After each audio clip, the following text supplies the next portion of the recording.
یو وخت یو ځوان و چې نوم یې امین و. هغه په یو کوچني کلي کې اوسېده او امین یو ساده خو زړه ژوندی هلک و. ده به همیشه د خپلو خلکو مرسته کوله او د خپلې مور خدمت به یې کاوه. امین د خپل کلي یوې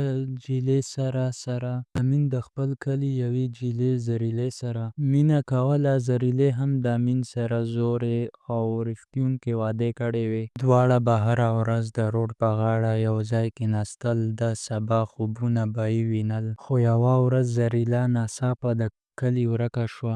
امین هر ځای وګرځېده، د خلکو نه یې پوښتنې وکړې، خو چا څه نه ویل. او وروسته خبر شو چې جلیله د ښار یوه صحتمند سړي ته واده شوې ده. امین ته دا خبره د تندر غوندې ولګېده. په ورځ به یې ژړل، روډ ته به تلو، هلته به یې کېناسته، هماغه ځای ته چې دواړه به یو ځای کېناستل. ده ویل زه یې له زړه مینه کړې وه، خو هغې دنیا خوښه کړه. وروسته امین ناروغه شو. مور یې د درد لیدو نه سخت غمجنه وه، خو د تقدیر لیک بدل نه شو.